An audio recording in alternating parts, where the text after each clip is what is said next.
Hello again, and welcome to Faith, Family, and Politics. I'm your host, Joshua Cummins. We're going to have a really big show today. That's our good friend Louis Rodriguez on recording there. No, it's not a ghost. He's just at home taking care of his lady, Jeremy. I thought maybe he yelled it and we were just waiting for the sound waves to make it. Yeah. So soon enough, you'll get to see him in a few segments for Rodriguez Rants. We'll be taping that this week as well. So be on the lookout for that. Now you heard a couple voices there. So I'll go ahead and introduce them real quick. First, you had heard Mr. Jeremy Hess. He's returning to hang out with us for a little while. Yep, it's been a while, so good to be back. So it's always a pleasure to have you. It's always a pleasure to be here. And then, not always, but we work together. We see each other all day. So this is it's like a repeat, but it just drags on a lot longer. This is his nightmare. So 1,000-yard stare. And across from him, you know him and you love him. You kind of love him. His name is Alan McFarland, and he hosts a show called The Laughing Libertarian. So if you haven't seen any episodes of that, you make sure you can go back and check out some of the episodes of that. I did the camera work on the July 4th Man on the Street episode. Yeah, that was really good though. And Louis was security. Louis was our security.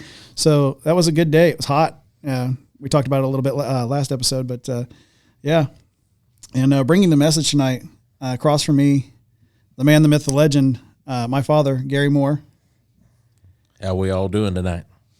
That was not as quick an answer as I expected. Well, really, usually really? You're pretty spry. I was waiting for the crowd. I mean, the crowd is there. They just go so far back. The sound, the PA system from the fake news has there they are. The fake news is keeping the crowd sound. You know, they never turn the cameras around. Look at them back there. The fake news. They never turn the cameras around. Never turn the cameras around. Unless you're watching Newsmax, and they will show the crowd. Oh, there you go.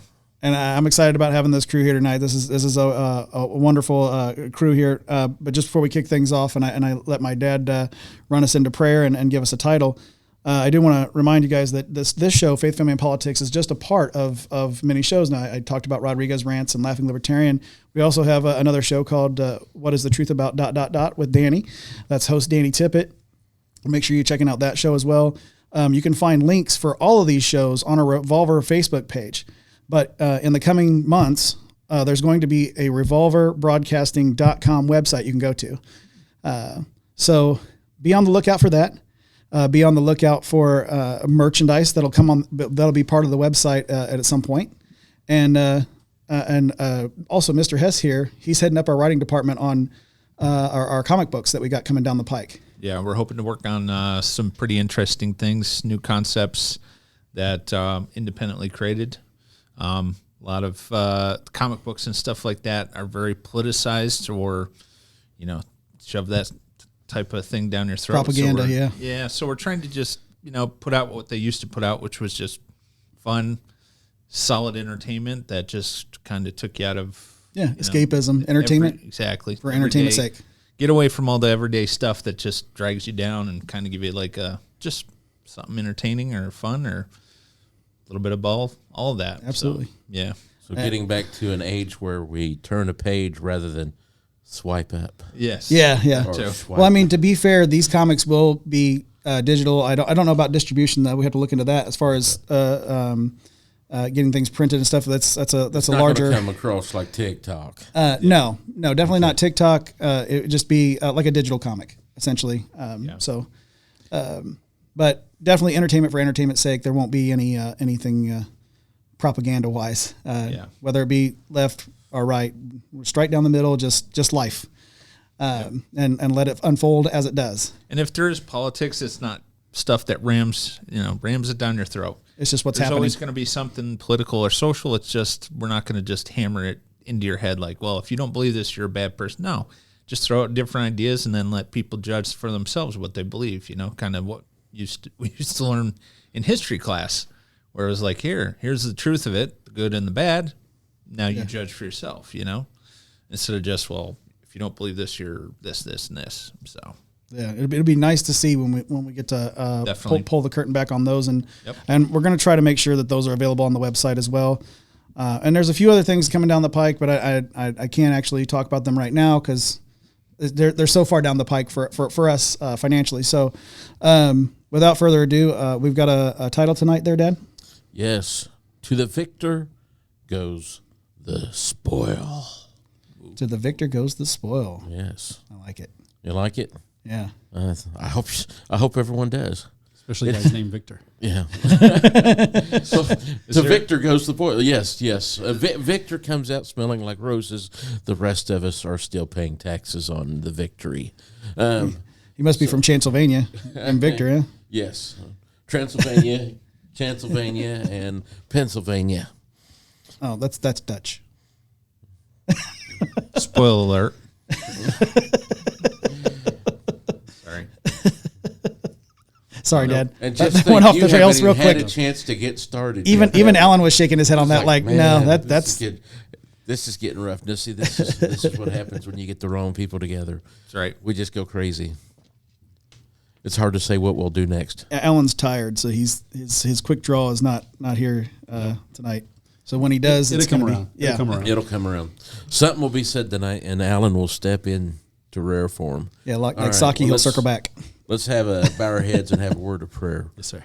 Gracious Heavenly Father, we thank you tonight that we can just get together, have a few laughs, Lord, but we'll also get into your word and just kind of seek out some tidbits of gold that we can take home for ourselves, Lord. And beautiful thing is when we find something that works for us, Lord, because it is a recording and it is shared out there, Lord, there are others that can receive that same gold nugget that we've found, Lord.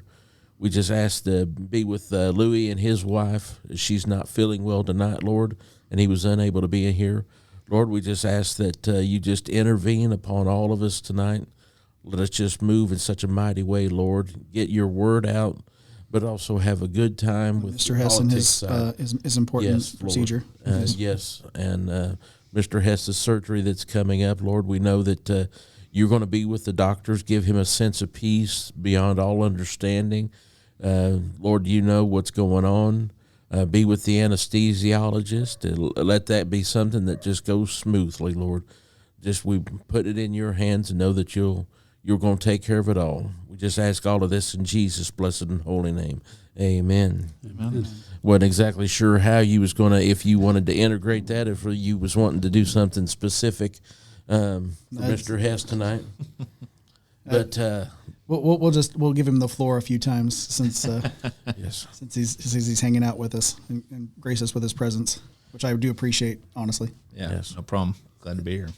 well, And I've done a lot of studying on HRT. It's cool. I'll take your word for it. as long as it's HRT and not CRT. No. Oh, The first one's much worse. Much worse. Okay. This acronym has escaped you, and I'm Yes. surprised it has. There's things I've picked up, there's things I've dropped, and then there's things I've just lost. Okay. all Okay. right. You may or may not have seen that on the camera. If Yes. if the kids did see it, just make sure you block it out. They're just going, man, that dude is old. He don't know what HRT means. Well, yeah, I the can't- kids would definitely know at this point because the schools are telling them about it. Yeah. Yeah. Well, not only that, but they're encouraging it. Well, of course. Yeah. Well, there's a lot of things that are getting encouraged in schools and encouraged across the world. But listen, there are warriors out there that see the big picture, and they see the big picture in life. And the beautiful thing is when you follow our Lord and Savior Jesus Christ, you've got our Heavenly Father on your side. You can find victories in some of the strangest places and in the strangest of ways. Yeah, no Now- weapon formed against me. Yeah, absolutely. And just to be 100% certain, this first battle we're going to look at physically is impossible to get this type of a victory. It just it has to be Holy Ghost, God-filled, God-ordained, God hitting the button on, and that is the battle at Jericho. In chapter 6 of Joshua. I talked about this battle earlier this week with a coworker. Yeah. And I mean, it's one of the most powerful video. Man, if we put it in video form, it'd be awesome.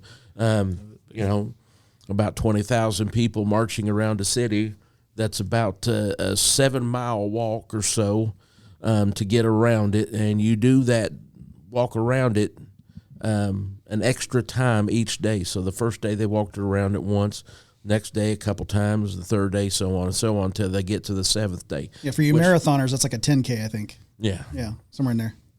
At this point in time, we're hitting so high on the marathon scale that the crude oil is a whole lot better this way. But anyway, it was like, don't say nothing. We're going to pick a line. We're going to walk around the city. Don't say nothing. They're going to be playing some music on the horns. The priests and the ark are going to go in front of you. So now he's already told Joshua, said, can you see, I've already given you the city. No one goes out, no one goes in. They've got it locked up tight. The king don't want none of you in his town. So just to prove it, Joshua was able to sneak a couple spies in. And these 2 spies, they're like, well, listen, we need to find someone that can give us some intel that kind of let us know what's going on. Well, they found a essential worker. Oh, okay. An essential worker. That's a matter of opinion for those that read the Bible. Apparently to them it was an essential worker because there was a revolving door. So it's kind of like our government on certain policies. But so they went in and she's like, hey, listen, we've heard about you guys. We know what you've done. We know what took place in Egypt, and all our mighty men are scared. Which kind of runs back to the story that we had learned that I'd give, or the message that I'd given on Gideon when he went in with the 300. Yeah, and I mean, realistically, they never fired a shot. They didn't have to swing a sword. For the most, remember correctly, I don't know that they really had to swing a sword. Yeah, and you're just for people that want to go back and take a listen to that. That's The Warrior That I Am was the name of the title on that episode. So if you want to go back and take a listen to that battle, or let's talk about the battle. Yes, The Warrior That I Am is the episode you want to check out there. Yes. So they're marching around. He says on the 7th time, march around 7 times, and then on that 7th time, I want everyone, when they hear the trumpets, to start yelling. And because the walls of the city are going to fall down. Now, I want you to picture this city. This city just isn't your typical city. The walls are designed almost in kind of a fashion that there may have been a flat side, but everyone kind of builds their homes. A lot of people would build their homes against the wall of the city. So you would have an area where you got a street up on top of the wall. So you've got all your mighty men up there, whatever their choice of firearm, then would have been a spear or bow and arrow.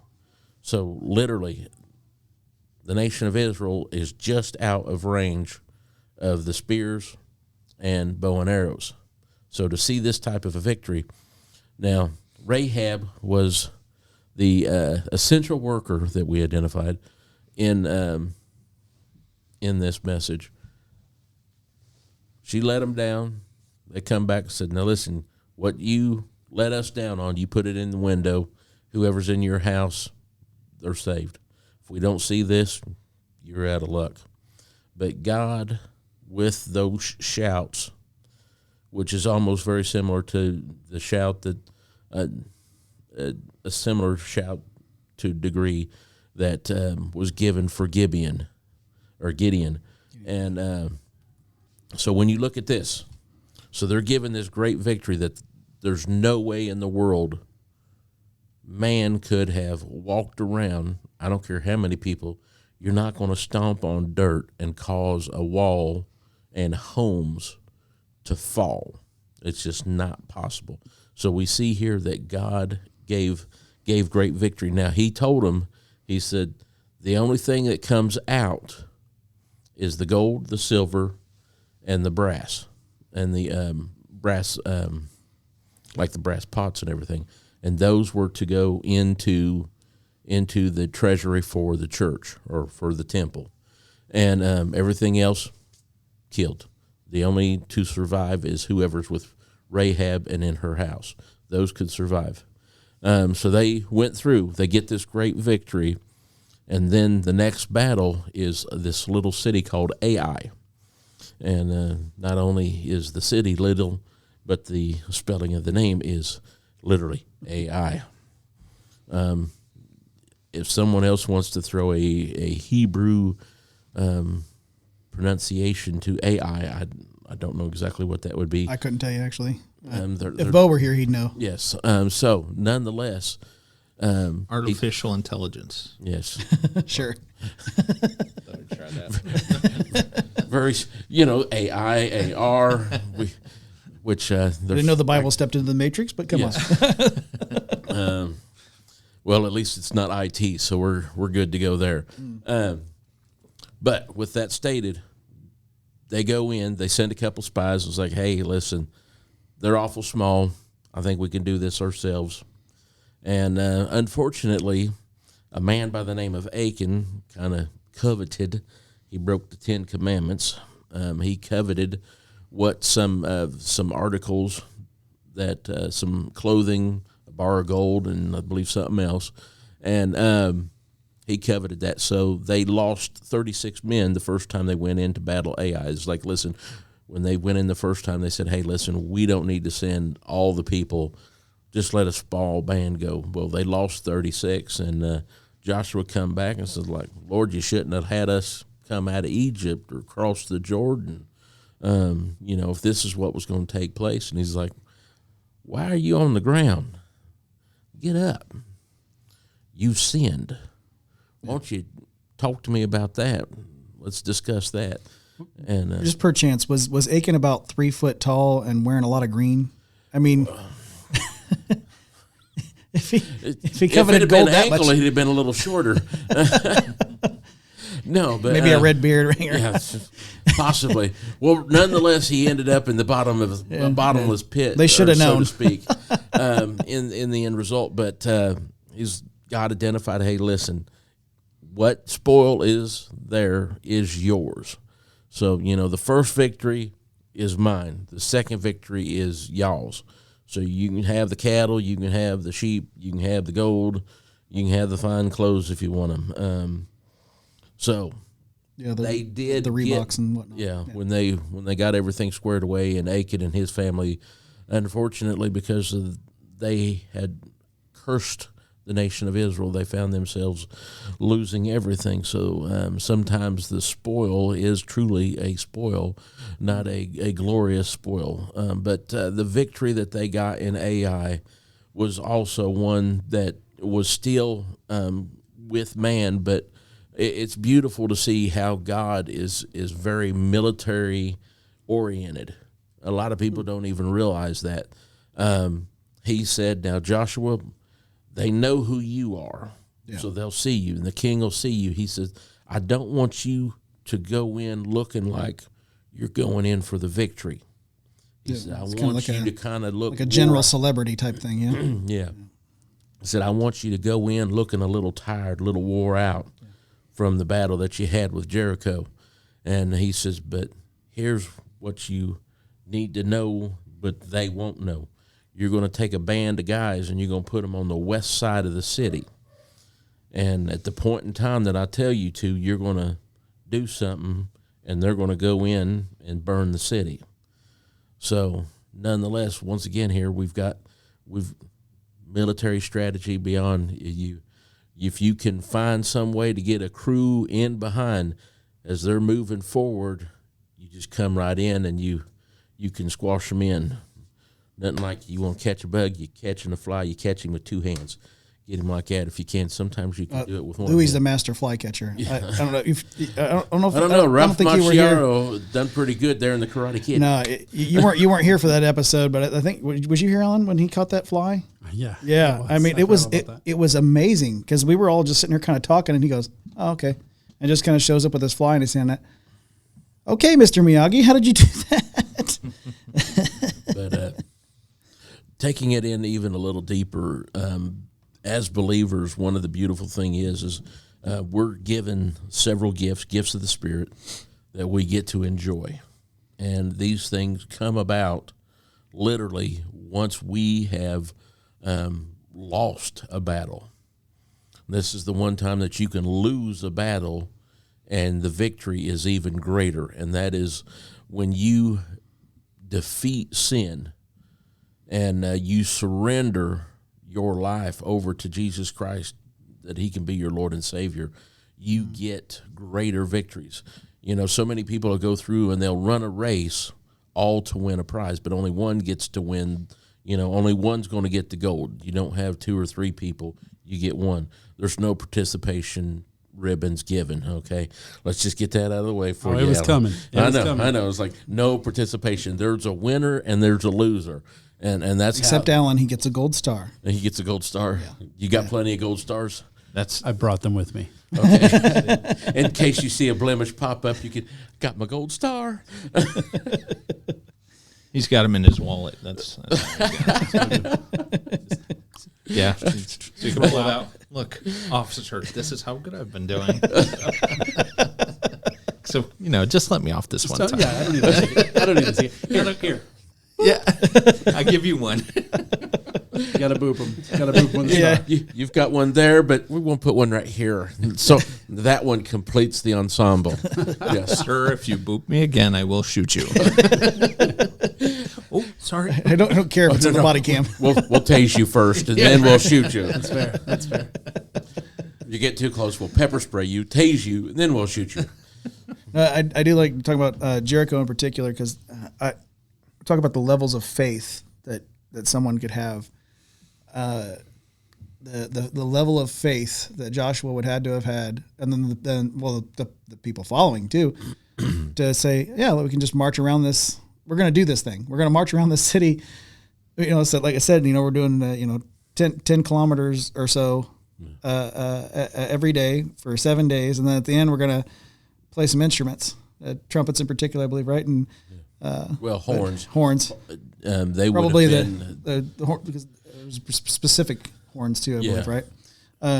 But just imagine the level of faith that it took to say, yeah, let's do that, because to everyone else that had to look like they needed straitjackets, and so to follow God like that and to have their eyes on God like that, that's amazing to me. Yeah. I want that kind of commitment. Yeah. The other thing is you're sitting there in silence for 7 days, and there's something about the seventh day I'll bring up here in just a second. Certainly. Because you're going through what's the people of Jericho doing as they're watching you march around. It's like, well, we've got the potential to win this because they're not coming in. They're not even trying. They're staying out of the range of the arrows, but they're getting ready to do something. But what's it going to be? But right now, doesn't look like you're doing anything. Well, I don't know what the equivalent of popcorn was back then, but they was probably just hanging out on the wall, just snacking it up and laughing, right? They thought they had a comedy bit in front of them. I'm sure by day 6 that was definitely the case. Yeah. Definitely the case. But the beautiful thing is one of the things it said, Scripture identifies that on the 7th day, God rested. So he made the 7th day what? A holy day. So that was the day that man was to rest. But here is realistically, to my knowledge, the only time in Scripture that man went through and on the holy day went past his limit of distance in traveling for a Sabbath day journey. I don't even know if you could get like I don't remember. And maybe Sterling can have it, and I'm sure, hey, comment what a Sabbath day's journey is. I don't even know that it was, I think it was like a half mile or something. It could have been less than that. He's got Google at his disposal, or, DuckDuckGo or whatever I've got set up. I think it's Bing. It might be Bing set up over there. DuckDuckGo, I thought that was the one that says Google won't be following you anymore. Or is that DuckGo? There's DuckDuckGo. That's a search engine. And then there's Microsoft has Bing. That I don't do Yahoo, but yeah, there's quite a few search engines out there. We don't have to do Google. Man, we got all kind of fancy, cool stuff around here, don't we? Well, we can go back in the day, like Dogpile or Ask Jeeves or something like that. All righty. Well, hey, they're not around that's anymore. nice to know. But sorry, I got off track. yeah, no worries. But to see the fact that God allowed them to make the 7 trips around the city on the Sabbath day, on the 7th day, and to me, that just kind of says something about, it's like when they kind of misrepresented, it's like, well, you can't heal on the Sabbath. It's like, hey, wait a minute. But the children of Israel walked around Jericho 7 times on the 7th day. So on the Sabbath day, they was walking, and for the amount of people. And I don't know if it was an issue that as soon as the priests and the Levites, when they got to a specific point, that's when they started blowing. So to where, they were caught up with the end of the run of men that went into battle, or, it's hard. I don't know how they had them spaced out. But you've got people that around on the backside still, depending upon how the layout of the city and the distance of the that stuff. Did you get anything for us there? 2,000 cubits. 2,000 cubits. All righty, so 2,000 cubits, so like 18 inches. 18 inches, I think, is listed as a cubit. So we're at 3,600 then, or 3,600? Well, that'd be trying to that'd be 3,600. Use my tablet here to get we're getting exact measurements of things, but 18. Oh no, this doesn't have the most current. We'll say it's very limited as to how far they were allowed to go. Let's just run with the notion we're talking like a mile, right? At best, a mile. So they've already beat that easily in the first trip around. So to say the least, yes. So that was something that when it dawned on me, that one there just hit me like a ton of bricks. I mean, Fort Knox opened up and all the gold fell out on me. It was like, everyone says, well, you're supposed to rest on the 7th day. You got to keep the 7th day holy. And you got to imagine they had people in that group like me would have been like, this fool doesn't know where he's going. He's been leading us around for 7 days. And we're going around again. No, well, you got a better option, Josh? Okay, we're going around again. But I'm saying, like, I don't know where he's going. One of the beautiful things about Joshua's situation, and there was another man that was there that had seen the promised land, him and Caleb. So they had already seen the spoils of the land. God identified that I've got a land for you that is filled with milk and honey, that floweth with milk and honey. So there was plenty for the land, and there would be cities that they would not build, that they would get to take advantage of. So that was one of the things when they went in, they did get that option. It wasn't just like what everyone's thinking, well, spoils of war. Okay, the gold, the silver, the brass, the diamonds, all the precious gems. Yeah, there's a portion of that there, but there's more to it. When you gain a victory like that, Abraham was told what he would receive in the end. So what was going to be his legacy was going to be the spoils of war that would run from the river of Egypt, and not 100% knowing the rivers in Egypt flow, don't flow. And right now, the Nile River and its 2 branches that come off the Mediterranean is the next to the Suez Canal. But I don't even list the canal. That's all man-made. But river, the Nile River is the one that flows year-round. Now, there'll be some... So it is there. We're not just in denial. Yeah, exactly. It's not a denial. Sorry, Alan. There's no Tanya Tucker going on Apologize. Even I rolled my eyes at that one. here. Exactly. Hess hears these that's jokes where all the- day long. He's over it. or maybe a wah, wah, wah, wah. Maybe under it. Duck and cover. Exactly. Well, the interesting thing on that is, if you really look at it, it's like you said, walking around, a whole city, and you got to look at it like from their perspective, like what's the point of this whole thing? What's the point of walking around? How is this gonna knock down the wall or help us get in?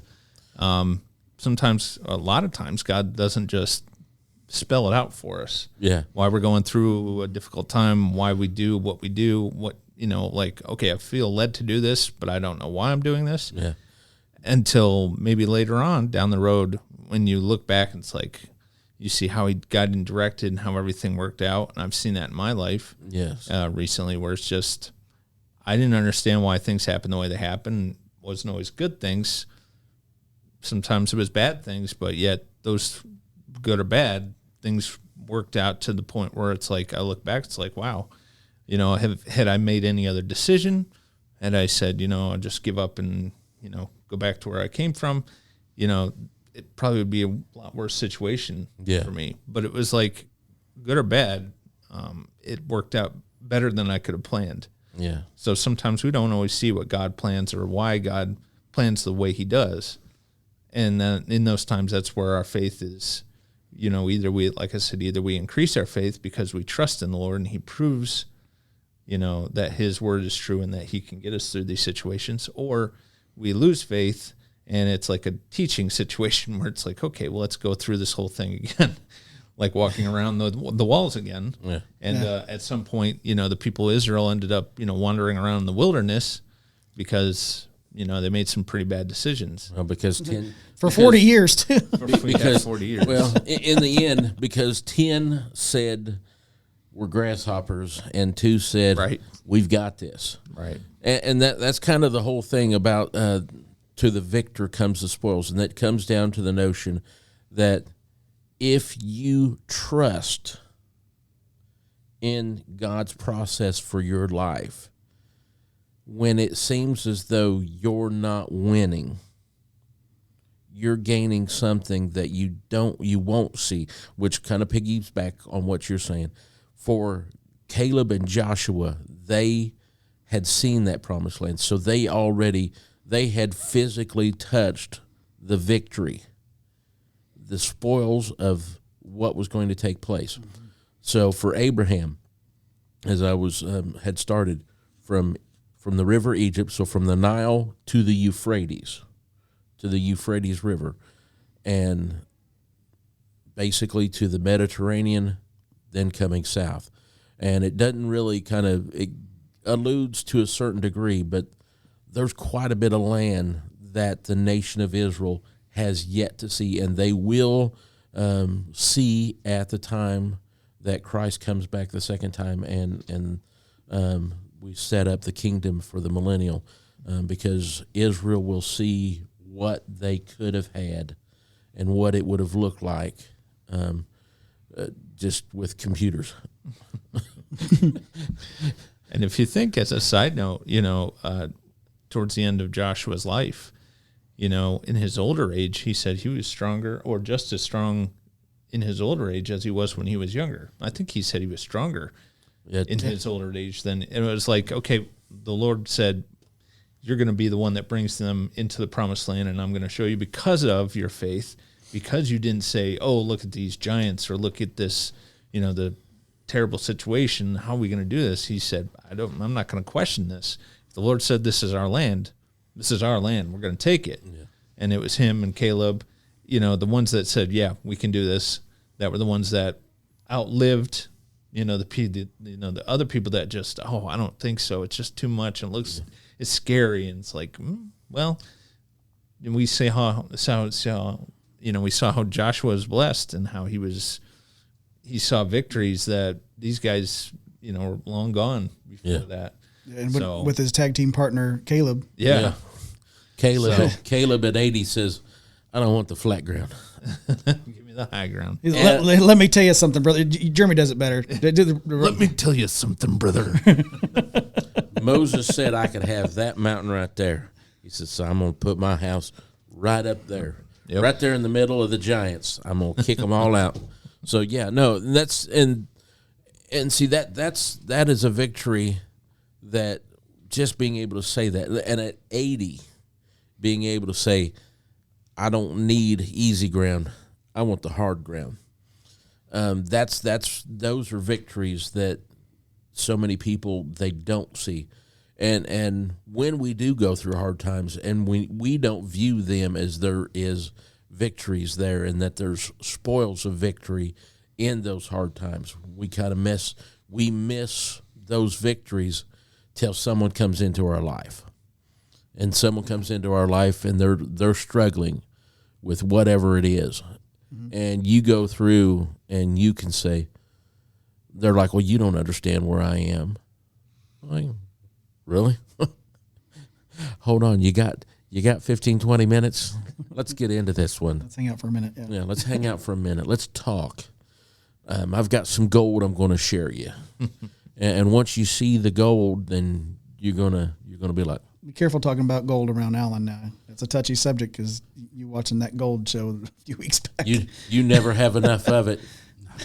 There's never enough. Precious metals. Yeah, it's pretty bad. The lithium is probably closer to being more valuable than gold. Wow. But I haven't looked at the markets, but and far more small children die because of it. Exactly. I was going to say, you probably can't make jewelry out of lithium, though. Or you probably shouldn't. Probably shouldn't. No. Probably should. But I'm sure there's someone out there that would. You know, I think we've seen a few TV shows where they've taken radiation, liquid radiation, and put it into to different vessels. Oh, look, it glows. So it's your spiritual dream vial. Just don't drink the water. Too late. That glow that you're getting, it'll be all right. It'll phase. It'll fade. It'll fade when you turn gray. But no, there are victories that are available for each and every one of us, and I think it's critical for us to approach life in a fashion to where we look for those victories and we look for the spoils of those victories. And when we do that, we will avoid kind of that woe is me mentality that I think we've got way too much going on. We've got people in society today that just can't handle conflict. Well, can't. That's for sure. Victim culture is what we call that. Yeah. Victim culture or predator mentality. Also, I think is we've got a large a sector of society that. People who collect skulls, large skulls? No. I think he's referring to the LGBTQ community. I was wondering which predator we were going. Well, there's two or three. Yeah, there's 2 or 3 organizations that are looking to collect spoils, strictly on the basis of skulls. You hurt my feelings, so ergo you must die, and it's almost said with that same fashion. You know, we talk about victories. Alan had a pretty cool vacation here recently. I didn't die. Yeah, you didn't die. Tell the story. Tell the story because I like the story. What story? I don't know what story I'm telling. Water. In rapids. And I went on vacation. River. Yeah, I did some whitewater rafting. That's a thing I like to do every fall. I didn't die. That was great. So one person almost did. Virginia? Yeah. Okay, there was more to that story. It was much more lively when he told it to me. So Category 2 was actually Category 4? We hit a lot of we had 9 Category 5s. Oh, goodness. 9 Category 5s, 14-foot waterfall, the Gauley River. It's fantastic. It's highly recommend it, and his guide was Pablo.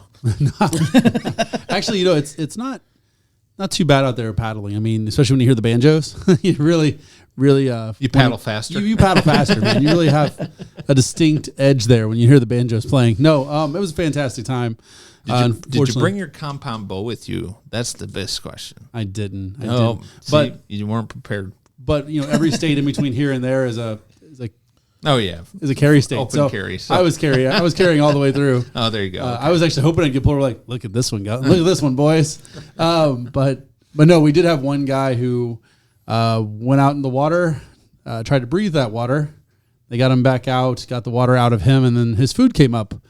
He was an older gentleman, and unfortunately, he had to be medevaced out. That was pretty brutal. Wow. He was gray, not looking that great.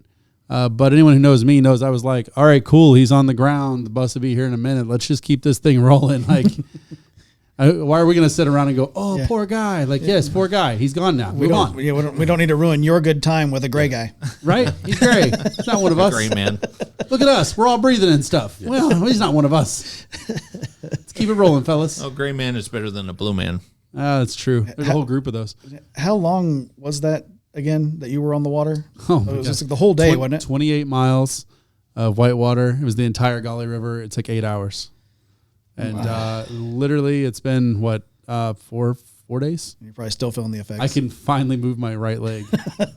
Yeah, that was pretty nasty. He texted me when he got back. He said, I survived. I survived. That's all I can tell. I can't tell you what kind of shape I'm in, but I can tell you I'm alive. I'm alive. He couldn't muster verbal conversation until the next day. So what's your favorite vacation? When you go somewhere and there's a possibility you're going to die? That's my favorite. Don't. It really is my favorite. Actually, that's why people go snorkeling or deep sea diving. It's one of my favorite parts, and this sounds so bad, it sounds so absolutely awful, especially for your show and not mine, is the simple fact that there was a fantastic feeling when you're sitting in a boat next to another boat that flipped, and those people all have like their eyes wide open and they're gasping for air because they just about died in the water, and you're like, that wasn't us. We're better than you. We're number one. We're number one. Right. There's just a little bit of satisfaction there. Everyone else is 2 or less.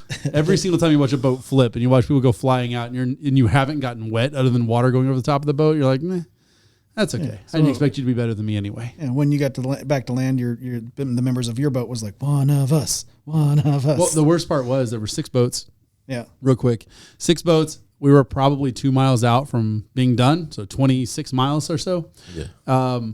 The leader of our boat, our tour guide, says, hey, we're one of 2 boats that hasn't lost anyone at all today. Like, that's awesome. And we were doing so well, they actually put us in the back because that's the boat that does the cleanup duty when people get wrecked out, right? You're going behind and picking everybody up, so theoretically you never lose anybody. Small wave, maybe 3 feet, didn't even crest over the top of the front of the boat. Woman was talking to her husband, not paying attention, didn't have her feet in place. Little bitty wave, bloop, and she just goes tumbling into the water. She Bidened it. Yeah, just right. Yeah, exactly. 3 points of contact and over the side. Yeah, I mean, not even 2 good stairs in a row. At least it was a wave. Thanks. That was a poke at me because I can't make it downstairs without twisting my ankle. I wasn't even taking a shot at you. I was just gonna say, at least it was a wave and not just the person's feet. Right. He didn't just, like she they didn't just trip. Yeah. So it was so pathetic. Oh. It was like these category 5s that literally waves as big as vehicles hitting this thing, 14-foot waterfall. She doesn't come out. Tiny, like 2 or 3 foot wave, just a little ripple and then a little wave. And then she just falls over the side. But no, it was a fantastic time. Like I said, West Virginia, beautiful place. Oh yes, it is. Full of libertarians. That's not a bad thing. That's not a bad thing. Hey, that's where our Timcast is. Yeah. So anyway, it's a pretty cool show. That's enough of that. Yeah. Timcast is a pretty cool show. No, West Virginia. I tried to get him to play Mr. Sunshine himself, John Denver, on the way there. He said, "No way, sir. I will not be doing that." So I sent him a song called "Undertow" from the band Tool. Yeah. Yeah. After he just got freshly talking to us about I'm kind of worried about not coming back alive. A little nervous, yeah. The Gully's not something to play with. No, not in the least. Not in the least. I haven't been any quite like that. We did some tubing down in Tennessee, down south of. Good golly!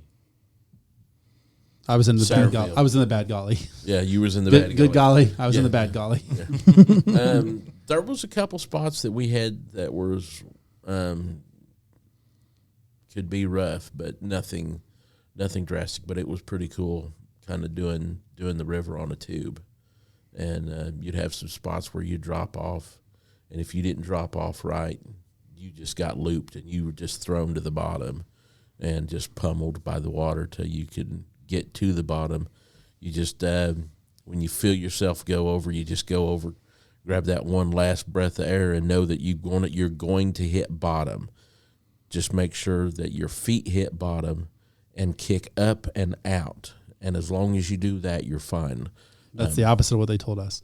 Really? Because the current's so strong, if your feet get stuck under a rock, you're done. You're done. They said the difference between having your feet up versus having your feet down is the difference between a rescue and a recovery. I was like, wow, thanks. I'm a word guy. I appreciate you saying rescue because we're alive and recovery because we're just going to send your corpse back. Well, And I will just steer clear of the water. yes. Oh, no. No, I was thinking water park. That's about the extreme that I go as far as water. Anything water. Yeah. So now I don't know what I'm going to do next year. Like literally, I've done the big bad. Skydiving? No, I want to do more water, but I have to, if I were to do, there's only one place that's a little more extreme than the Gully, and it's out west. And then everything else is on other continents, and I don't like foreign people. If he does skydiving, Just kidding, he's guys. also got to do Rocky Mountain climbing, and he's got to do a full 8 seconds on a bull named Fu Manchu. I'm pretty sure that's how the things go. Probably, I think that's the order. Yeah, Yeah. that's probably the order. Then you want to swim with sharks. I've heard that's pretty exciting. Man, I don't like being in their element. I don't. As a very strong 2A guy, I don't like anybody in my house, so I don't go in theirs. Very true. Very true. They're at the advantage. Right. No, swimming with sharks would be very cool. We've done some rock climbing, but nothing to any great degree. Most of my stuff has stayed pretty calm, but most of my good stories, some of them are just lies. At least some of my best stories are lies. Exaggerated truths. No, that one's just flat out straight lies. out lies. Straight out lies. Hey, listen, when everyone's going, when guys get together, they have a tendency to Who's got the coolest scars? That kind of thing. coolest scars or Did that this week. and you In can, New York, we call that one-upmanship. That's and so at this point, I don't mean to brag, but I totally have the best. This or whatever. Shoot. I did 4.5 years in the Marine Corps, so I don't know. That's pretty exciting. Yeah. Well, that's a victory. You're here. Yeah. Yeah. Yes. Yeah. I mean, you had tours, obviously. I mean, Yeah, I wasn't base on that a groundside. little My bit. brother he was groundside for the war in Iraq. So we got to experience some dangerous areas. We definitely got hazard pay when we were in Kuwait because we were close enough for them to shoot Scud missiles at us. And, you never know if it's like nuclear, biological, chemical. I don't think they have nuclear, but, biological, chemical weapons, they were definitely known for having that type of thing.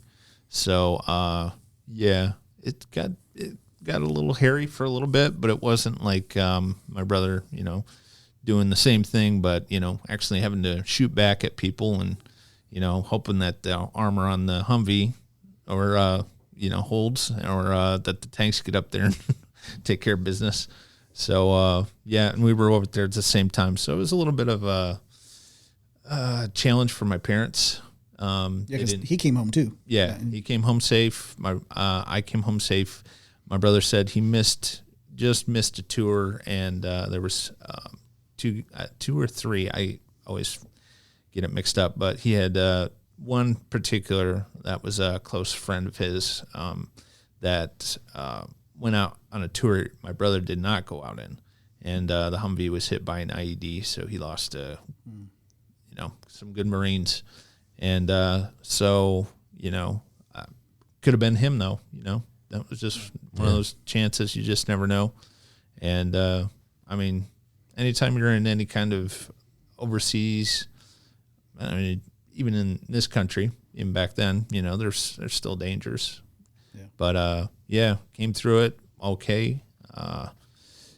But I think, for the most part, it was just experiencing, we just, not celebrated, but we remember 9/11 and everything that was entailed with that. I think everybody kind of can tell you where they were if they were alive at that time. Yeah. and were cognizant of what was going on could tell you where they were at that time. And for us, it was just, or for at least for me, the experience was being in the military and knowing after that event, seeing the planes go into the towers, into the Pentagon, you kind of knew, okay, this is something that's going to change everything with regards to our country. Yeah. We knew that we were in a combat situation, even if we weren't directly in combat, but we knew we were going to be taking part of something that was going to change, the very foundation, not the foundations, but the very way we handle our, the foreign and domestic policies, how we changed our own politics here at home too. Yeah. I mean Patriot Act, you went right into effect. People didn't bat an eye.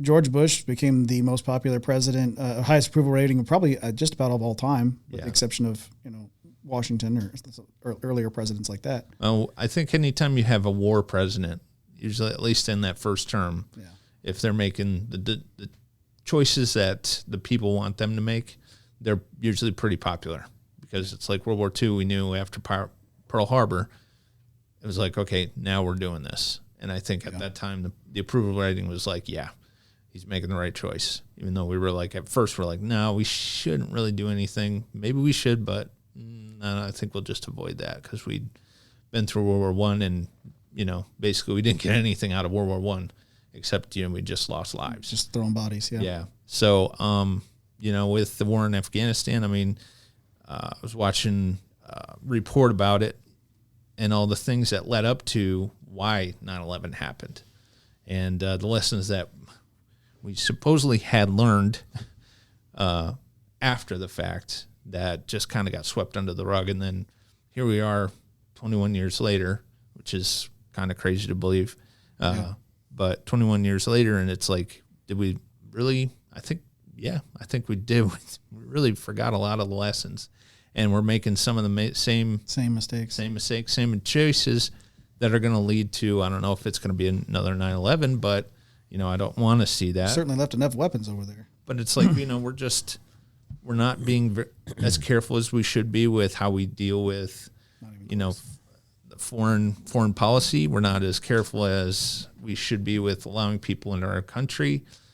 We're just making a lot of the same mistakes that we did that led up to 9/11. And I think we're making more mistakes for different reasons. But yes, no, Biden there in his speech said, we said that we wouldn't forget, and I kind of felt like I don't know what you remember. Maybe your speechwriter might remember something, but at this point in time, that's a whole other story. I said we remember the day. Yeah. We remember what happened, but we forgot the lessons that we were supposed to take away from that day, or what led up to that day. Yeah. And it's kind of like we're back to, if not, like you said, I think we're worse than what we were before 9/11 happened back in 2001. Yeah. And it's just like we're making the same mistakes. If you ignore history, you're doomed to repeat it, type of thing. And it's kind of like, it's no hate towards anyone in particular. It's just like the system is just pushing it into this realm of, well, it's going to happen. And whether they want to admit it or not, you just have this, at least I do, have this gut feeling like, man, we're going to see something and it's going to be bad. And the problem is we're so busy tearing at each other's throats that we're ignoring, like someone said, how small this world actually is. Yeah.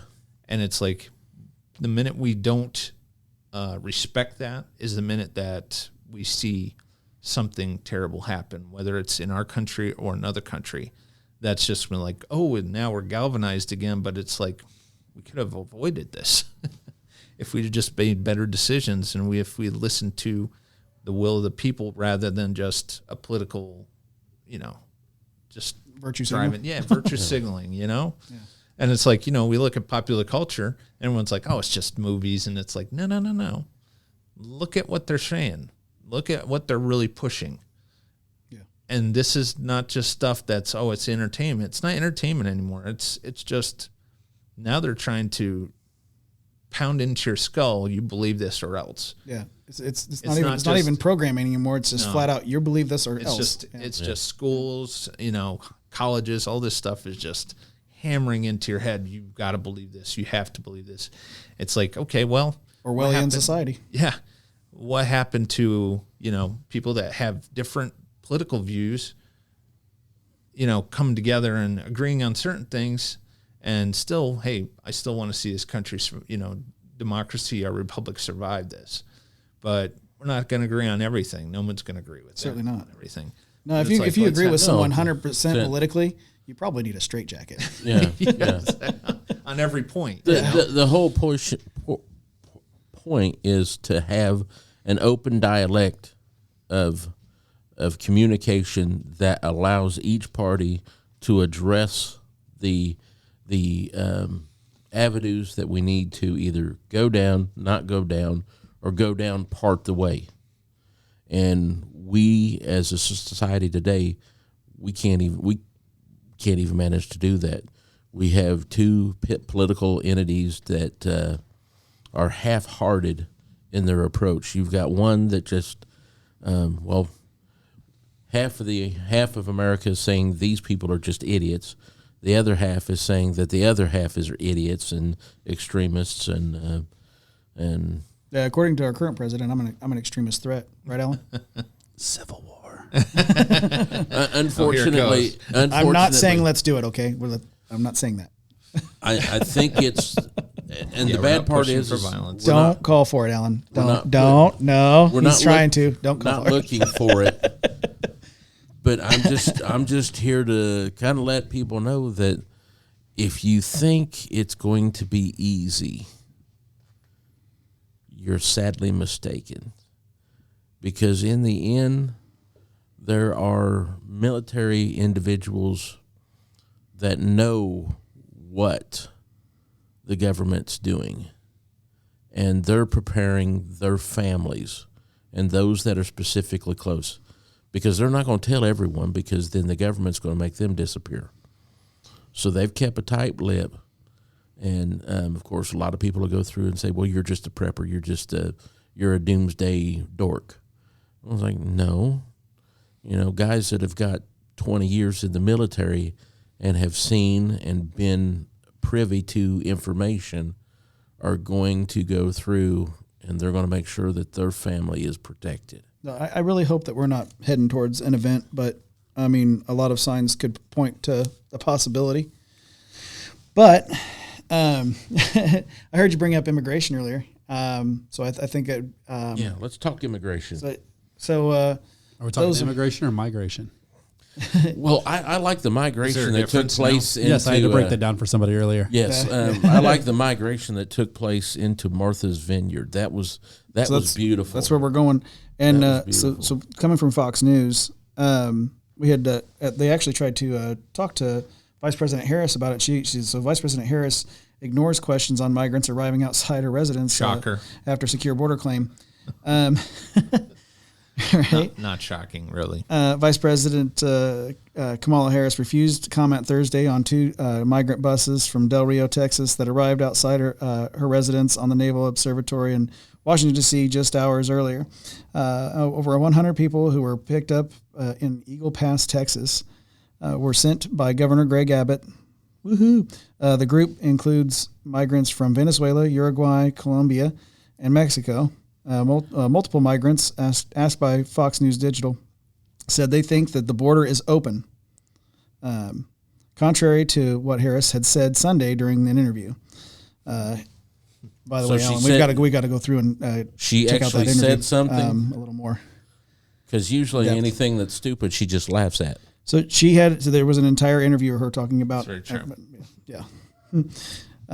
But Harris spoke Thursday morning at the United We Stand summit hosted in the White House. As the vice president walked out of the East Room following her remarks, a White House pool reporter asked her for a comment on the recent arrival of migrants near D.C. residents. Harris looked at the reporter and continued walking without answering. It's not a real question if I walk away. Right. And the latest convoy of buses, just hours after Florida Governor Ron DeSantis followed through on his similar promise to drop off illegal immigrants in progressive states, sending 2 planes full of migrants to the Martha's Vineyard earlier this week. Perfect place. It's a perfect place to drop them So off. all those people that had the signs out that we believe this and we believe that. And Now, the thing I'm upset about, now they're invading the space of the guy that makes big, giant swords because he lives in Martha's Vineyard. But, man, I guess we could start the war right there. He's got the weapons of mass we're not destruction. making a call to action. These guys are trying to get me banned. Not banned, just controversial to the edge. Like a sword's edge. Okay. Belichick, Kobe Bryant, they both knew the rules. They knew where the judges and the refs would stand, so they knew where they could get away with different things. So, with that stated, now I've done ticked off any New England fan and any Kobe Bryant fan. Maybe now. not. They understand they were cheaters. It's okay. I'm not going to say Kobe was a cheater. I'm just going to say he learned how to skirt the rules and Work around them, yeah. Yes, so I still think he's better than LeBron. That's true. I don't think anyone at this table is going to Disagree with that. My only problem was inevitably at the end of the day he didn't have enough hang time. But True. and that comes big I was Kobe fan. trying to That was a decide how death I joke. wanted to how I really I'm like, do I want to roll with this one the way it's being done? Probably not. Not really. No. But what I love about Martha's Vineyard is the simple fact that those are summer homes for most people. Yeah. And what's the first thing what was the outcry? We don't have the facilities nor the programs to take care of these people that are being sent here. And there was only a handful of them, by the way. There wasn't that many. Wasn't that many. I'm curious to think, or curious to ask, how many people that live in Martha's Vineyard or near it are former politicians or related to politicians? Well, the bottom mark for a home was like 1.5 mil or something like that. Oh, so they're related to someone then. Yeah. And what I'm saying is you're only there 2 or 3 months out of the year. Right. You know, you're There's- generous people. Yeah. How There's about the other not a 9 lot months? of full-time Martha's Vineyard people, but like I said, Just let them come stay there if you don't stay there. That's what I'm saying. Right? You have 9 months where you're not there. Yeah. Boom. How many houses do they need, really? I mean, if you got 3, you can spare at least 1. Come on. Hey, Dims, here's 2 words for you. Timeshare. Come in for a seminar and I'll give you a free T-shirt. absolutely. Hey, $49.99. but it's going to be free for the people that are living there. Yeah, Yeah. absolutely. They shouldn't have to pay anything. No, It's Definitely. all free. They should get cell phones as well. Yeah, free cell phones, and the best cell phones. I'm thinking like iPhones or really expensive Samsungs or something like that. See, I'm loving all of of the this. line.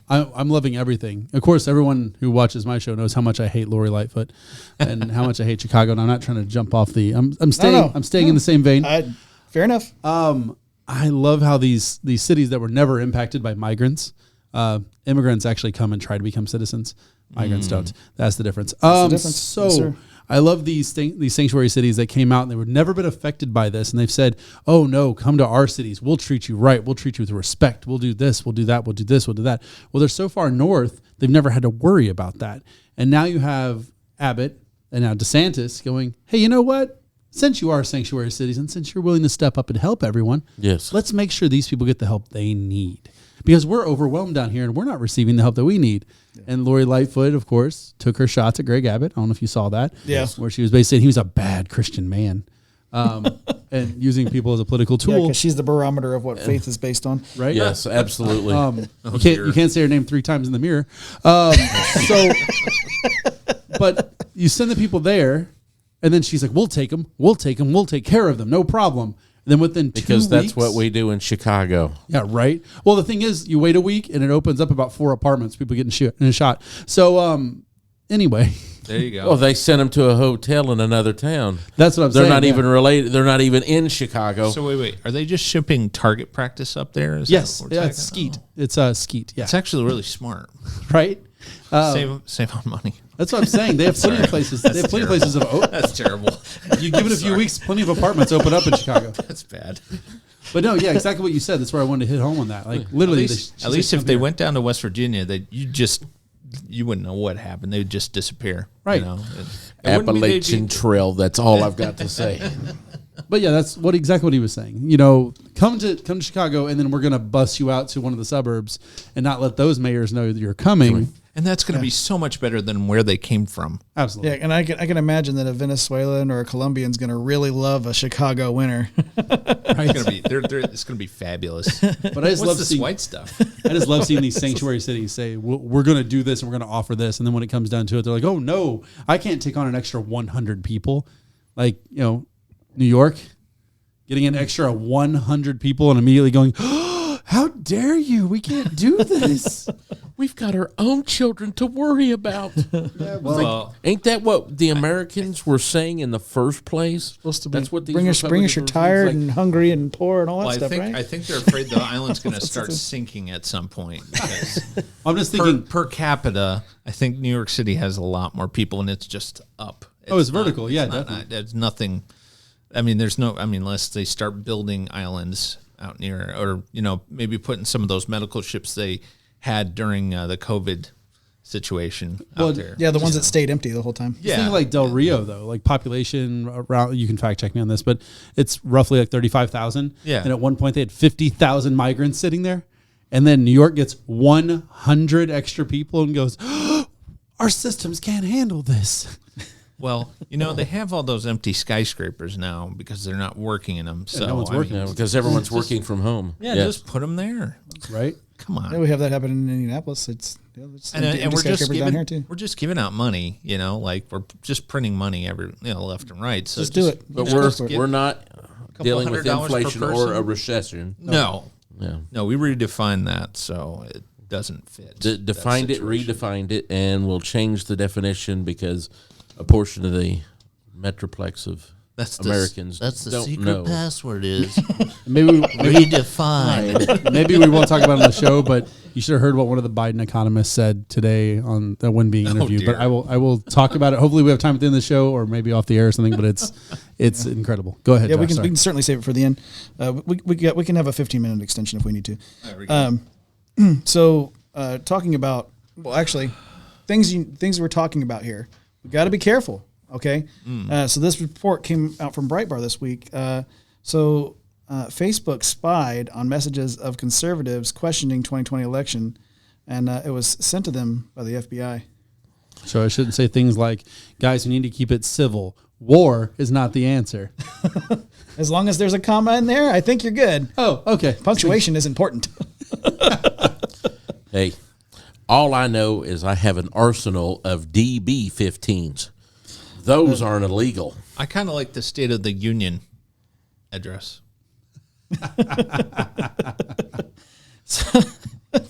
Good work. Sorry.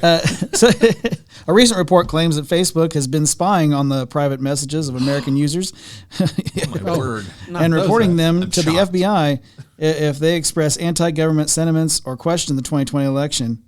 Alan, we might be in trouble for That's fine. That's okay. you and I are back and forth on Messenger all the I'm time. always in trouble.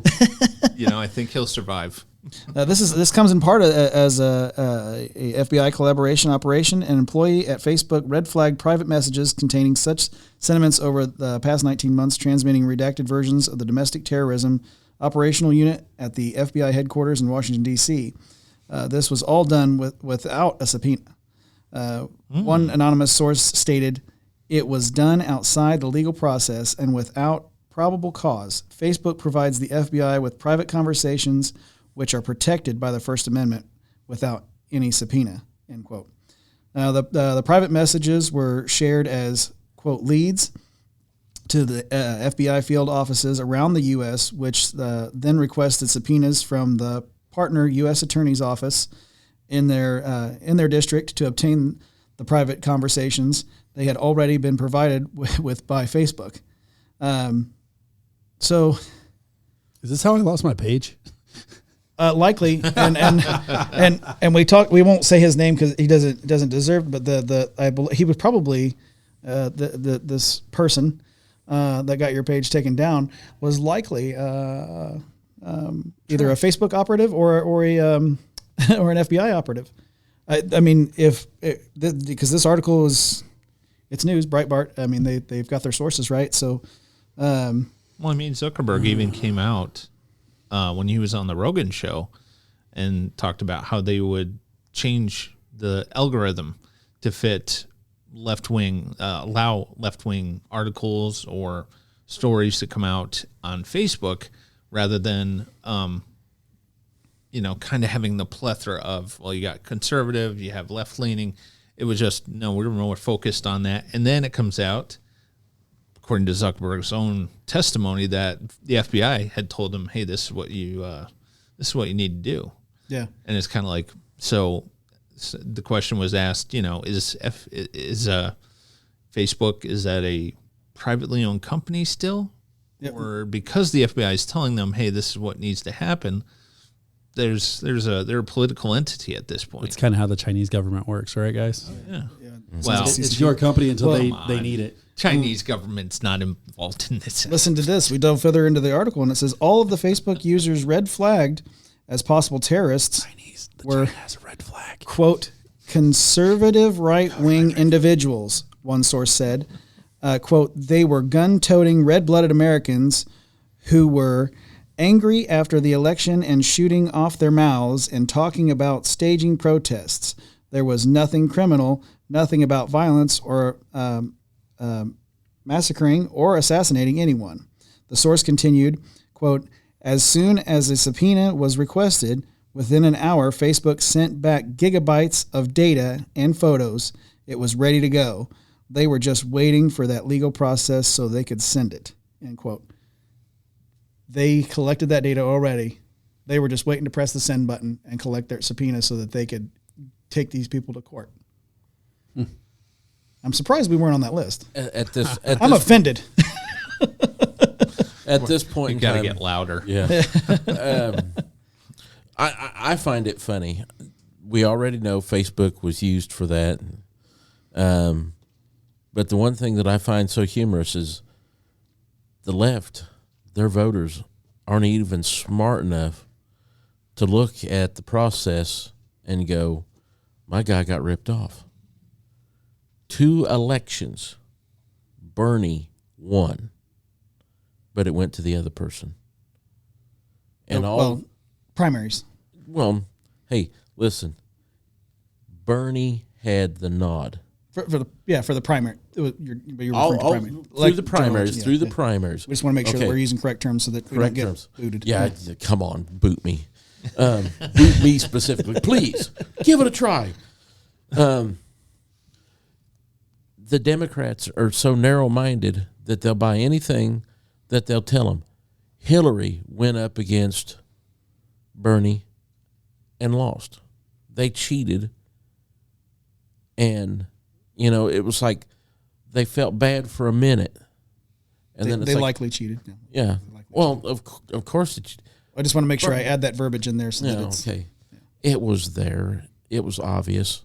They used the same, and the bad part is they used the game plan twice, and perfected it better, so they could use it the way they'd used it. So for the rest of the conspiracy theorists, you've got the China virus that was just as much, and I, kudos to Trump for calling it the China virus. Well, we call it the Chinese virus because it comes from China. Yeah. Well, let's just call it what it really is. It is a government. It is a government-induced respiratory infection. Yeah. Okay. Multiple governments were tied to that facility. The United States was tied to it. Fauci knew it. That was what the whole gain of function research was all about, they was questioning. So our government knew what was going on there. They knew what was being cooked That up. same kind of research was happening in Ukraine as well. So they knew. So it's not, it is a government virus that was weak. Oh, sorry. Yeah, very, very true. Well, the worst. How many times did you beat it? Twice. Twice. I beat it once. I was going to say the worst part of it is is that, I mean, we've seen it before where the Dems have an election. We have an election, and like I think it was the second time George Bush went through, and he actually won. And it was like they called it out. Oh, you cheated. Somebody cheated to get him back in. And then it was like the next election. Oh, they cheated. And it was back and forth, back and forth. Yeah. And now it's like the same thing, except they are like, before it was like, oh, you could say that, but okay, conspiracy theories, they sweep it under the rug. And now it's like, if you even hint that election You're a was threat. You are a direct threat to democracy, according to what extremist threat, to be more accurate. Yeah, former Vice President Joe Biden says. It's not just those conspiracy. No, they are actively trying to shut you up, shut you down, make you feel like, make everybody else believe that what you're saying is just the worst of the worst. You're those January 6th rioters that MAGA Republicans. Yeah, like you're the worst. Yeah, January 6th, or but more as it's known better as 9/11 Part 2. Yeah. More 9/11er. Let's forget the season of love where they had all the rioting and all the the bonfires and cooking s'mores and all that. Yeah, the rape and the death. And Yeah, all these, the violence and the shooting, which it's to be we don't believe in that, but that was full of that. We don't talk about it. And the chop of the Chaz where the guns will be handing until the guns were handed to 14 and 15-year-olds. Yeah. Yeah, that's all good. And that was the thing. It was just, but it's like you can't even question it now. Before it was like, oh, you just knew there were going to be people that were like, oh, they cheated. How did he win that election? How did she win? Whatever.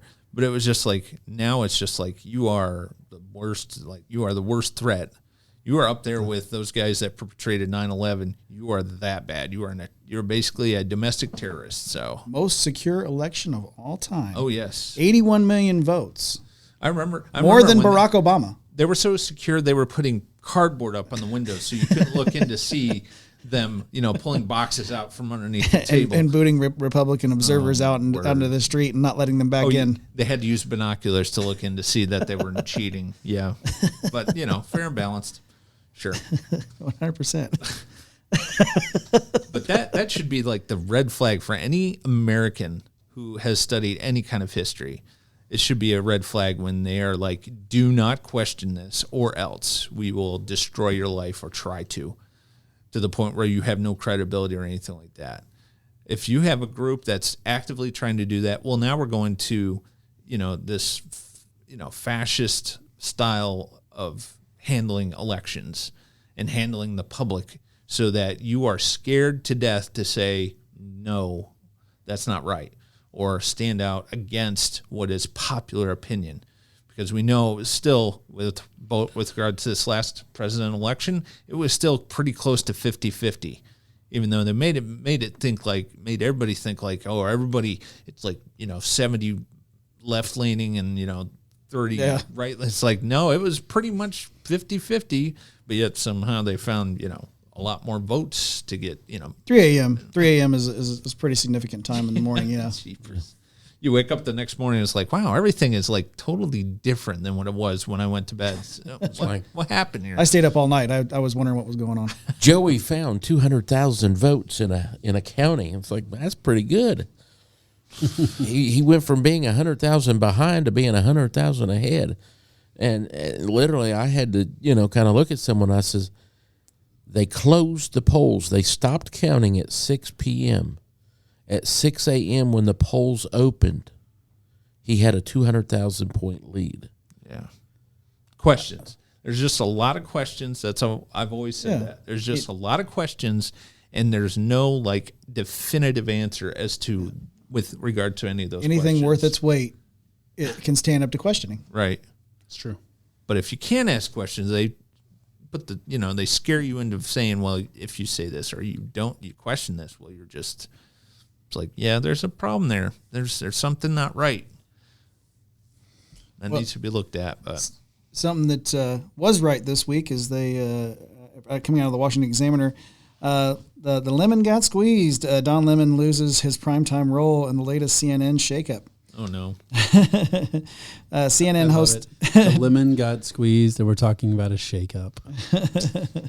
I like right? it. Well Not played. He just didn't have enough sugar going on. Maybe they should do a startup like.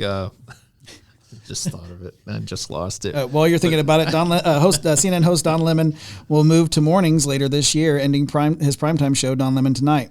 Lemon will join hosts Poppy Harlow and Caitlin Collins, whoever they are, in debuting a new morning show, replacing current New Day hosts John Berman and Brianna Kalar, according to a press release by CNN. The move announced this past Thursday is the network's biggest programming shakeup since CNN executive Chris Light took his position in May. Light said Lemon, Collins, and Harlow are each uniquely, they're unequal. They're unequal. Hey, Yes. that is sexist. They truly are unequal. Uniquely intelligent, reliable, and Let's compelling. see those paychecks. I know they're not equal. The pay gap is real, folks. No. Oh no. Joke, obviously. Which will make for a refreshing way to begin the morning. There is, I don't know who's waking up to CNN, but unless you're stuck at the airport. The unemployed Democrats. Or the dentist office. There is no stronger combination of talent than Don, Poppy, and Caitlin to deliver on our promise of game-changing morning news program, Light said in the press release. Lemon said in a statement that... I thought Poppy was a baseball player. The last 8 years have been an incredible ride. I've had an opportunity to work with one of the best show teams in the business, but it's time to shake things up. I was honestly floored when Chris Light asked me to do this, and I'm honored to by his belief in me. He said, "Set your alarms, folks, because we're going to have a lot of fun." I have a feeling that because Don Lemon had a show on CNN Plus that was like their big selling point with CNN. Yeah. So go ahead. Sell him as your morning show. Sell him as your star player. What do you think about Lemon getting squeezed, Alan?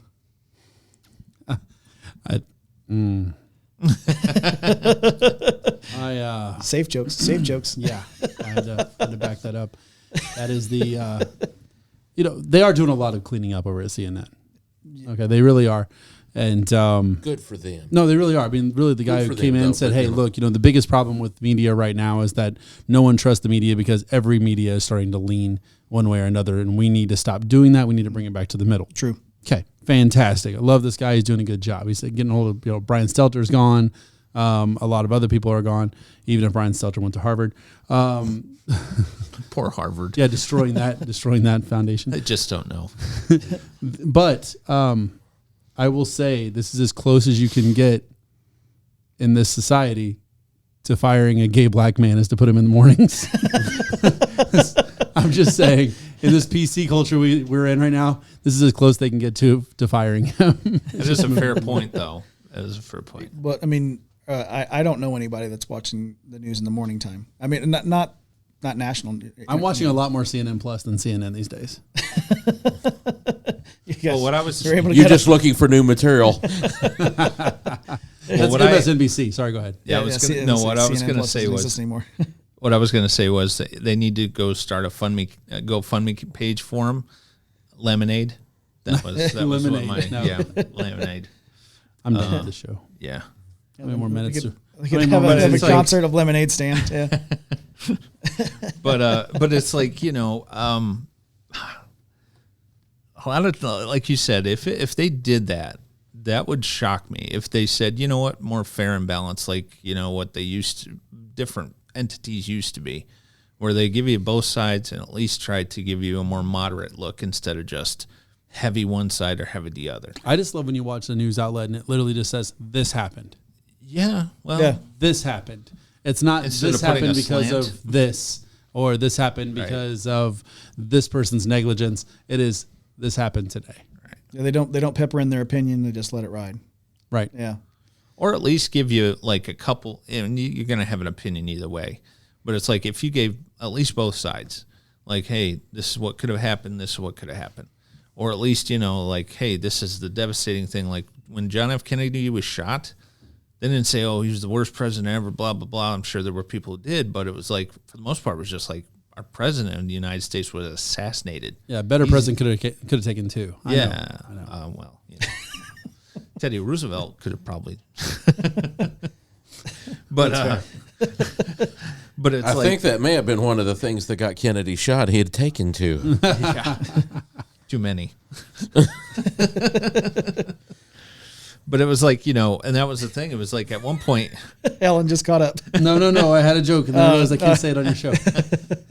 but it was one of those things where, we knew, further research and everything like that, you kind of learned that Kennedy was about to shake things up. Like, the mafia was still big at that time. There was still a lot of things that, he probably wasn't going to get right. But I think there were certain things that he had changed or was planning on changing that were putting the fear of God into some people in Washington, D.C., and they were like, yeah, there were some powerful speeches that were about to happen. Yep. And then his brother started, he was like, well, the only one that survived was Ted Kennedy. And he was like the worst out of all the Kennedys, if we're going to compare. But it was like, he's the one that survived. And it was like, I wonder why. It's because he didn't make waves. Or if he did, it was like strictly party line. Like, this is what we're going to do. He played the game. That's why he ended up being the drunk. Oh, yeah. Wow. He played the game to the point that he had to stay lost. And the only way he could stay lost was in liquor. Lived in guilt. Yeah. Likely. And that's going to be my persona and my perception on that one. I'm sure someone else will have an opinion, but usually those that are alcoholics have a reason they're an alcoholic. Got to get a homicide out of D.C., right? Yeah. You had to get the homicide out of the White House. Out of the White House, yeah. That's what Norm Macdonald said on The View back in the year 2000. I remember that. It was fantastic. It was pretty good. They didn't know how to deal with it on The View, that's for sure. It was just as bad now with The View then as it was. I've seen the clip. Yeah, I was going to say, if any of you get the chance, it's still up there on YouTube. Yep. You might have to dig a little bit, but look for Norm Macdonald on The View. You can tell how back in uncomfortable 2000. it is because all the women hate him. Yeah. It's the funniest thing I've watched. You'll have to dig a little less to get the clip than to actually get Norm Macdonald. But That was low. No, so was he. He would appreciate both of those jokes. Probably would. He would. Yeah, that was funny. Because I'm dead. Oh my gosh. But no, I really hope CNN actually starts taking an objective stance. I mean, not that I want to see them compete against Fox News because that's not going to happen. But I don't think anybody can touch Fox. They're kind of like DC facing off against Marvel in the cinematic universe. Right, exactly. It's like Marvel's been going for a while, and they're hitting really good. DC's like, we're gonna try this, and it's like, no, jeepers. Well, good luck. You're a little far behind on that, but $20 million mustache. Yeah, CGI mustache. Fake upper lip. My goodness. So you were talking about a point that you wanted to bring up earlier. Yeah, I was listening. It sounds like the Biden White House is finally starting to accept that a recession is looming. Of course, what they're doing is they're definitely spreading it and saying it's worldwide. It's not just here. That's kind of the whole argument. Every time inflation happened, when inflation was a big deal for 5 seconds, it was, well, it's happening to everybody. It's not just us. Now there's a recession coming, but it's happening worldwide. Okay. And so I don't have to worry about anyone else's inflation. I only have to worry about the inflation that's taking place in my country. Right. And if I've got the ability and the training and the skills and the skilled labor to improve our situation, and I don't take advantage of it, I'm dumber than everyone else. it's fair. Well, and we could have been Egypt, back when Joseph was the prince of Egypt, where we were like, you know what? You have people that had used common sense to say, you know what? I see some problems looming on the horizon. I see where all these other countries are trying to go green without really thinking about all the consequences of what's going to happen, population, all that stuff. It's gonna hit a certain point. We could have been like that beacon on the hill that we used to be as a country. Yeah. And said, you know what? Bipartisan. Let's bipartisan this crap and let's get this unlock and figure out what we need to do to keep our country safe. But it's not like that at all. You talk like we're as partisan as we can get. Yeah. And it's like trying to fight against, the ocean, trying to sweep the ocean with a broom to say, you know what, we need to fight against this, and I'm not a big, I'm not a Biden supporter, but I still want to see him be successful and help our country be successful. Yeah. And if he was doing that, I'd be like, that's awesome. That's great. I wouldn't agree with him on everything, but at least I could see, hey, he's actually doing something. Yeah. But it just does not feel like it feels like there's very few that have any kind of pull politically that are actually trying to say, let's find a bipartisan way of keeping people fed, warm during the winter, making sure that they have gas or some sort of fuel source, not electrical, because we haven't even gotten to that point yet. But it's like finding a way to keep everybody on the road, working, being able to feed their families and keep inflation down. But it's like, it doesn't feel like that. It feels like the exact opposite, where it almost feels like they're trying to tear out the supports underneath and say, well, good luck to whoever survives this, good luck. It's like, okay, now we're Hunger Games, It's right. Here we go. Now we got to fight tooth and nail. And, we saw it during the pandemic where it was like, People run out of toilet paper, everything. Yeah. Toilet paper of all things. And it's like people stockpiling toilet paper, and it's like, okay, and now we're getting into a time where it's going to be worse than that. And it's not going to be toilet paper. It's going to be like food and, necessities. And it's just like, what are we doing to plan for it? Just like, they're just all over the place. Like, they're picking apart every negative thing they see in our country and everything that everybody that doesn't agree with them is doing and saying, well, they're this and they're that. And it's all certainly we're heading labeling. towards a recession. Right. And what I love about this economist, who is a Biden economist, by the way, after he went on a large rant about how great Biden is doing in this interview, I wish I would have got his name if I would have shown up prepared. I didn't think about talking about this. Yeah. It hit me right at the end of the day. He actually came out and said, while this is a bad thing, a recession is always kind of a bad thing. However, because of the impact it has on families and the impact that it has on businesses, think about it this way. Businesses have been stockpiling goods because goods have been hard to get, right? But now, because of a recession where people they really are, a lot of businesses are stockpiling a lot of stuff to try to make sure they have it, they can be competitive.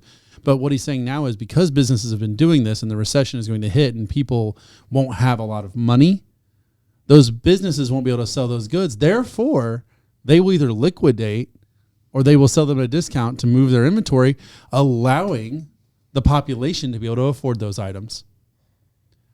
How much of a Democrat statement is that? Hey, look, Allowing. I like that's an operative word there. Well, and also, hey, you business owner, it sucks you can't get rid of your stuff and you're going to have to sell it for super cheap because you can't make your bills or pay your employees, and you're going to go out of business. But hey, those people over there, they're going to get your goods at a good price. We don't care about inflation. Screw inflation. Screw not having jobs. Screw not having money, because they're going to be able to get your goods at a deal because you have to liquidate and go out of business. Exactly. How much of a Democrat kind of statement is that? Not minding the employees that lost all the employees he had now are unemployed. Right. He's out, probably bankrupt. But the people sitting on their couch at home, they're going to save 30%. Build back better. All those ladies that love going to Target are going to be happy, I guess. So, yeah, right. that ate me alive. Like, this is an economist who is basically saying, hey, it's great that all these people are going to be stuck making less money and maybe going out of business so that the populace can get things cheaper during a time in which it's harder to get money and inflation is high. Exactly. Yeah. It is a cycle of stupidity. We didn't have. What's a unicycle?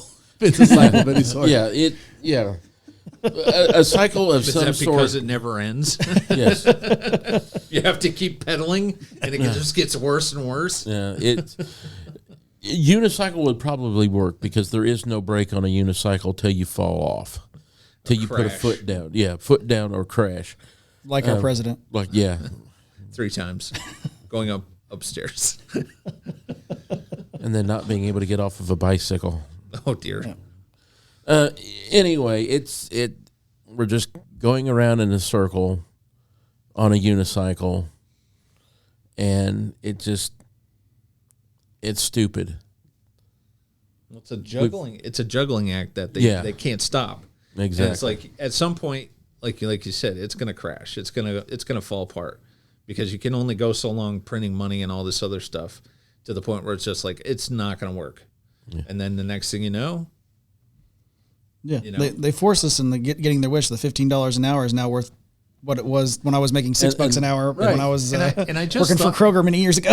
I was going to say, and I just thought of this. It was like their whole thing, going back to the Democratic, election, sort of. But anyways, the last election, the last presidential election, the biggest thing that I remember them pushing was, well, the right, they don't care about the little guy. They care about just the big money, the big businesses. That's all they care about. But then they paint us as dumb rednecks. Yeah. Yeah. But it's like, now it's like, who's we're dumb rednecks that are all millionaires. But who's going to be hurting the worst in this recession? The little guy that they said they were going to protect and defend. Yeah, inflation's a tax. Yeah, and we're going to tax the rich people, so they're not going to have as much money as they used to. So, no one's looking good right now. Yeah, you tax the rich to the point that they find another country to abide in. Right. What does that do to the American worker? Well, now we're outsourcing jobs to other countries. Now you're outsourcing jobs. Now that we know we can work from home, now they can work from their home. Yeah. Well, yeah. Now their that mansion. Yeah. Well, and you just if you can't work from home, they'll just replace you with a robot because I don't eat McDonald's, but I know that if you go down to the McDonald's right now, you could touch a screen and it's replaced the person working the counter. I went into one and I was like, I went to the counter. No one waited on me. I was there 5-6 minutes standing at the counter. Didn't even have lights on above the counter. They literally left the whole front area dark. And those looming screens were over there. The people were just in the kitchen working and covering the window. And one guy happened to walk by and look at me while he was just wiping stuff off. Yeah. And he's like, "Can I help you?" I'm like, yeah, like I need to order food. That's why I wasn't here to check the light bulbs or the fire extinguisher or anything. Like, I was just watching to make sure you guys are doing a good job. You're doing terrific. Fantastic. We're all just selling work from home services to each other. Yeah, right. It's the future of our economy. Yes, exactly. Well, I know shipping and receiving, that's one job they won't outsource ever. No, we do pretty good at that job. Yeah, we do. No bragging. Sorry. I don't mean to brag, but we do pretty good good. at shipping and receiving. But, yeah. We take it, we put it in a box. Now we put that box in the bigger box. And then we take that box to the docks, and the docks will put it on the trucks. Yep. And those trucks will go to other docks, and those docks will sort it onto other trucks. Yeah, because now you can't afford to put it on a train. Yes. Yeah. Well, especially now that they got a 24% That's raise. what I'm saying. You can't afford to put it on the train now. That's like paying $15 for a guy to flip a hamburger. I can't afford a burger anymore. And they're struggling to get workers. So At sounds like $15 an hour. All that work just went off the tracks. Yes, exactly. Oh, yeah. Yes, I got one that landed. I brought the whole room down with that one. All right, Dad, bring us home with prayer before I ruin another joke. Yes, please. Gracious Heavenly Father, we thank you for this evening. We just rejoice in the Lord of all that you do for us. Your Son dying upon the cross for us, Lord, most of all. But you just seem to give us golden nuggets at every turn, Lord. I know we struggle through life and we kind of joke at certain things, Lord, but in the end we know who's in control, who sets up kingdoms, and who takes them down, Lord. We know that you, in the end, will win all. We are abiding in you and trusting in you, Lord. We ask all of this in Jesus' heavenly name. Amen. Amen. That was my father, Gary Moore. He brought the message this week. Thank you for joining us, sir. Well done, sir. Thank you. Great job, well, sir. Always a blessing to hang out with my oldest and Alan, one of my sons from another mother and another father. But I'll just go ahead and claim him also. Oh, shucks. Oh, shucks. Certainly love hanging out with Sterling, too. Yes, he's a blessing. You can never go wrong with Sterling. And you just met Mr. Hess tonight, so I'm Yes, sure so he'll be he- welcomed into the family Yes. pretty quickly as well. Absolutely. Everyone does. Yep. Yeah, sooner or later. Right? We're all part of one race, the human race. So That's just right. keep that in mind. Not a skin color in the Lord's house. That's right. And so next to me, as was said before at the beginning of the program, you may know him, you may even love him, the host of Laughing Libertarian, Alan McFarland. Thank you for joining us, sir. Thank you, Josh. No, I really appreciate it. That was rather nerdy, but I liked it. I appreciated it. I appreciated it. I love it. It was beautiful. I just wanted to be like outspoken and loud all the time, and then when I'd say, "Thank you, Josh." Wow. I love it. And across from him, joining us this week, and I'm so glad he did. Thank you for joining us, Mr. Jeremy Hess. Glad to be here, man. Again, it was fun to be here, even with this guy. That's all right. That's all right. Burn. Turn the We blade. just need more cowbell next time. You got a fever with that? The only prescription is more cowbell. That's what they say. That's what I say. Yeah. Because I'm Bruce Dickinson. Yes, the Bruce Dickinson. So when you get up in the morning, you put your pants on like the rest of us. One leg at a time, except I make gold records. By the time we leave here, what will we be wearing? Gold-plated diapers. Don't question Bruce Dickinson. Never. And don't question the cowbell. And also, I mentioned him before, over in the producer's seat, we want to show him some love. Yeah. Mr. Sterling Metcalf Allen. It's like I do this every week. Yeah. But all right, right on. Okay. Yeah, but it's still got to show him some love. That's right. He's a superstar, and he knows it, or he should. Thanks to everybody that's going to watch this. Yeah. Absolutely. And with all Really that glad being for them. said, I've been your host, Joshua Cummins. Thank you for joining us. We'll see you next week. Thanks, everyone. Take care.